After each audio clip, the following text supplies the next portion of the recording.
વડોદરા શહેરના સુભાનપુરા વિસ્તારમાં Matruchhaya charitable trust દ્વારા બાપાની આગમન યાત્રાનું આયોજન કરવામાં આવ્યું હતું। અલગ અલગ યુવક મંડળો કે જે શ્રીજીની આગમન યાત્રાનું આયોજન કરી રહ્યા છે, ભવ્યતાથી આતિશબાજી સાથે ડીજેના તાલે વાજતે ગાજતે જ્યારે બાપાને આગમન યાત્રા કરવામાં આવી રહી હોય ત્યારે મોટી સંખ્યામાં વિસ્તારના લોકો પણ આગમન યાત્રામાં જોડાઈ રહ્યા છે।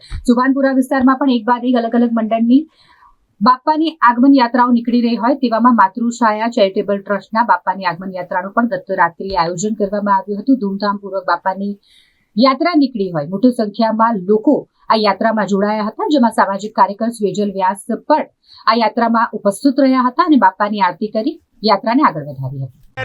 ગણપતિ બાપાનું આગમન ભવ્યથી ભવ્ય રીતે દરેક યુવક મંડળ દ્વારા કરવામાં આવે ત્યારે વડોદરા શહેરના પશ્ચિમ વિસ્તારમાં ખાસ કરીને સુભાનપુરા વિસ્તારમાં માતૃછાયા ચેરિટેબલ ટ્રસ્ટ છેલ્લા 49 વર્ષથી ગણપતિ બાપાનું ભવ્ય રીતે આયોજન કરે છે। અલગ અલગ રોજ અલગ અલગ પ્રવૃત્તિ થાય છે।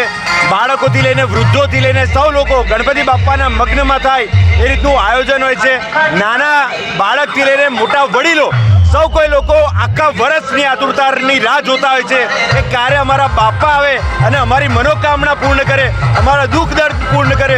આ આશય સાથે વડોદરા શહેરના સર્વ ગણેશ ભક્તો અને ખાસ અમારા માતૃછાયા ચેરિટેબલ ટ્રસ્ટના સૌ વડીલ, સૌ બાળકો, સૌ આગેવાનો, સૌ મહિલા મંડળ, સૌ લોકો ગણપતિ બાપાની આજે પ્રતીક્ષા કરતા હતા। ગણપતિ બાપા વિધિ વિધાનથી ધામધૂમથી આતિશબાજી સાથે ભવ્ય રીતે આજે એમનું સ્વાગત કરવામાં આવી રહ્યું છે, એમનું સન્માન કરવામાં આવ્યું છે, એમનું આગમન કરવામાં આવ્યું છે। તે બદલ વડોદરા શહેરની મોટી સંખ્યામાં ગણેશ ભક્તો અહીંયા પધાર્યા છે। સ્પાર્ક ટુડેના માધ્યમથી જે કોઈ પણ ગણેશ ભક્ત 10 દિવસ દર્શન કરવાનું અચૂક ભૂલતા નહીં। તમારી તમામ મનોકામના અહીંયા અમારા બાપાની ત્યાં એક દર્શનથી પૂર્ણ થશે। સર્વ લોકોનું આ માતૃછાયા ચેરિટેબલ ટ્રસ્ટ હાર્દિક સ્વાગત કરે છે। ગણપતિ બાપા મોર્યા। છેલ્લા 49 વર્ષથી ગણેશ મહોત્સવનું આયોજન કરે છે, તેમજ વિવિધ પ્રવૃત્તિઓ પણ ઘણા વર્ષથી આ મંડળ દ્વારા કરવામાં આવે છે। આજે ગરુડજીના આ સિંહાસન પર બેસીને ગણપતિ બાપા બિરાજમાન થઈને અમારા નિજ મંડળે ટૂંક સમયમાં પહોંચશે। માતૃછાયા ચેરિટેબલ ટ્રસ્ટ તરફથી છેલ્લા કેટલા વર્ષોથી અલગ અલગ પ્રવૃત્તિ કરવામાં આવે છે। ગણેશ મહોત્સવ પંચરત્ન એપાર્ટમેન્ટ એટલે આખા એરિયાનું નાક છે।